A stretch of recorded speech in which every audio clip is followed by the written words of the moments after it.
It's time to stop putting off what's important to you. You're being called to create, to start sharing your creations, to start giving yourself the time and the space to create. You have to allow yourself to. You have to give yourself permission. Because a lot of times we just excuse ourselves. And I know we all have our challenges, we all have our trials and tribulations, and we all have our responsibilities and obligations. But you got to make yourself a priority, and you got to make yourself your calling, what your soul is calling you, what your creator is calling you to create, to build, to put out into the world. You got to make that a priority. And you got to ask yourself, how long do you want to keep on putting it off? How long do you want to tell yourself, not today, tomorrow, or next week, or next month, or when this and that is settled, or when this and that is done? Because there's always more to do. And there's always more to finish. But a lot of times it's just fear that's holding us back. Fear of actually seeing what can happen. Fear of failure, fear of rejection, fear of being seen, fear of being judged, fear of being ridiculed. But all of those fears are just in your mind, and there's a good acronym for fear. False evidence appearing real. Because most of the time it's not real, it's just in your imagination. But how about you go in there, confront the fears, and then create something new in your imagination? Because the truth is, it's all happening in your imagination. Everything you see, except for nature itself, the creator imagined that first and created it. But everything we've built, this bench I'm sitting on, even this road, I mean, it was there before, but the way it's carved, it was imagined first. The pathways that are being built here in this nature spot I'm in, they have been imagined first. Somebody laid out a plan. They created it in their mind. So you got to decide if you want to keep on putting your focus on all the things that are not working out, running away from your fears because you're just not willing to confront them, or if you want to confront them and then create something new in your mind and let that vision pull you. Because it's either pain pushing us or a vision pulling us. And you can use pain sometimes to say, okay, it's enough. I had enough of this. Let me break out of it. And a lot of times in this human experience, it's what we need, that we get disgusted, that we get angry, that we get fed up with certain things. It's a good thing sometimes, but you don't want to stay there.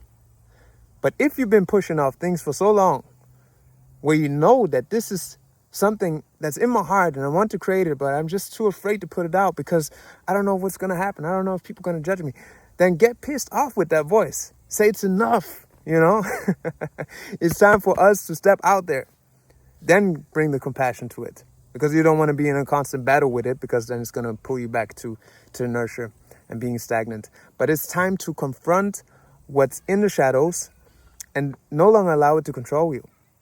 Because you don't want to get to the end of your life and tell yourself, oh, what if I would have done this? Why didn't I do this? Why didn't I try it out? Do it now, you know?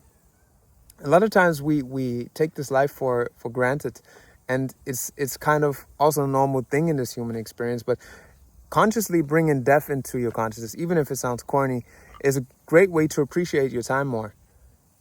And I once saw this in a video where Zen Buddhists, or I think there were some monks, and I don't know, I think Tibetan monks, they showed their routine. And one of the guys said the first thing to do is they get up and come into the body and come into the experience, just being conscious that they're here. And the next step is then that they contemplate on death. And they even said that this is something that sounds strange to most Western people, but it allows them to appreciate life. And when you are aware that this life is not for granted and that your time could be over in the next moment or tomorrow, then you start to let go of all the fears that held you back. You start to allow yourself to be in the moment. There's also a great book by Anita Moorjani, I think, Dying to Be Me, where she had, I think, stage 4 cancer, and she was already in the spiritual realm. She was already dead. The doctors even said that she's dead. She only had like a couple of minutes left. And she came back from that. Like she had a near-death experience. And a lot of people who have a near-death experience talk about similar experiences like this.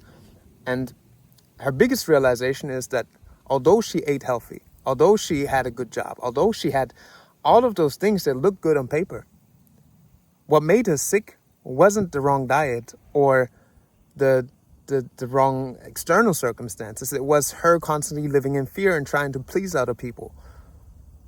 That's what's making people sick the most. Not living true to yourself, not living a life that's true to yourself, not allowing yourself the space to express what your soul wants to express. It is different for everyone else. I'm not telling you what to do, but it's time to do some soul digging and dig out your gold, because this life is just too precious to waste it, and you are precious to waste your precious gift that you have. And you are a gift itself, even if that sounds cliche. You are a gift. You just have to realize it. You have to see your own greatness. You have to see the specialness that you are.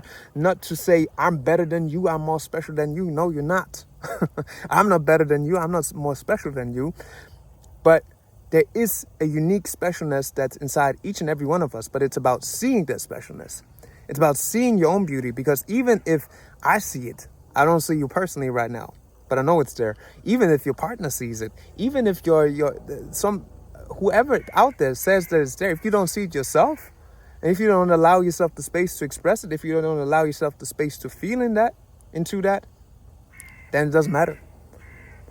And a lot of times it's just like how we've been conditioned, but it's time to reprogram that conditioning, to let go of those limiting thoughts, to confront the fears that you have, and have the courage to step into your soul's calling and follow that which you're being called to.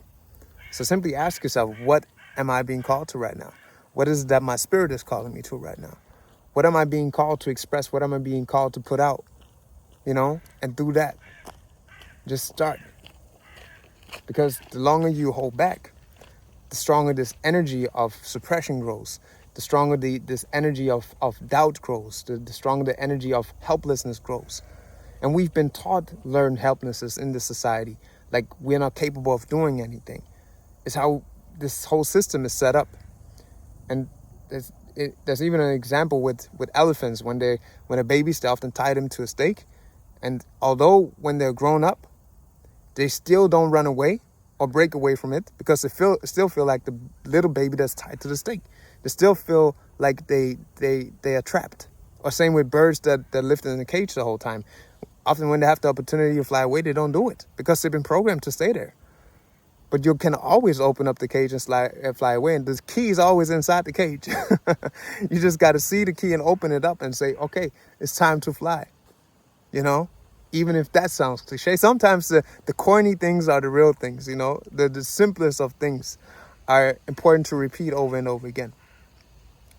But seriously, really allow yourself to create and just start with a little bit. If you don't have a lot of time, if you work full time, if you work 2 jobs, give yourself 5 minutes. If you don't have 5 minutes, give yourself 2 minutes to just immerse yourself in that energy, to just become one with it. And if you want to tell me that you don't have 2 minutes, you've been watching this video for 8 minutes right now. So rather instead of watching this or watch it for 6 minutes, and take 2 minutes of that and create something. The next 2 minutes, create something after watching this. Because those are the excuses that we have. Maybe you don't have an hour, maybe you don't have 2 hours, but if you don't give yourself a little time to do the things that you want, you will never have a lot of time for it. It's just how it is. Because a lot of time we just wait for having more time. We wait for the perfect moment when we're on holiday or when we are retired. And God, man, if you are in your 20s, 30s, before your 60s, I hope you're not waiting for retirement, because this is a whole nother story. But this is a rigged system. Start living your life now and start creating the things that you have. And probably you don't even need retirement, because retirement means to step away to retire from life. We're supposed to work, but we're supposed to do work that's fun, that's exciting to us, because that's what's fulfilling us.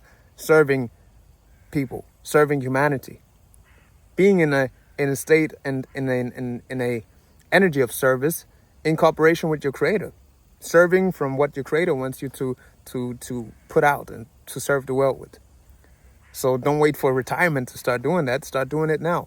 And again, start with a little time. Give yourself 2 to 5 minutes every day. And you will see that when you do it, you will probably want to do more. And 2 minutes might turn into 5. 5 minutes might turn into 10. All of a sudden, 10 minutes turn into an hour, or even into 2. But putting in 5 to 10 minutes every day of something that you want to work For example, if you want to start a writing business, you can write something 5 to 10 minutes every day. If you do that every day, you can write an article per week. Sometimes I write articles, if I'm in really good flow, I write them within my newsletters within 30 minutes. Sometimes I take longer, you know. But if you compound 5 minutes per day, 7 times 5, that's 35 minutes. You can already start building something towards that. It's just an example. But even if you want to learn an instrument or start giving yourself the time to express it again, you can start with playing it for 5 minutes and then putting it away. But if you do that consistently, you will want to do more and you will get better at it, and then you will start to express it. Or if you want to make content and put it out there, give yourself 5 minutes to create. Instead of creating an hour-long podcast, start with 5 minutes of just speaking your mind. I'm sitting out here in nature. People are passing by. Somebody's driving by. So some of them might think, well, what is the guy doing? But most of them don't care anyways. You know? So stop thinking so much of what other people think of you.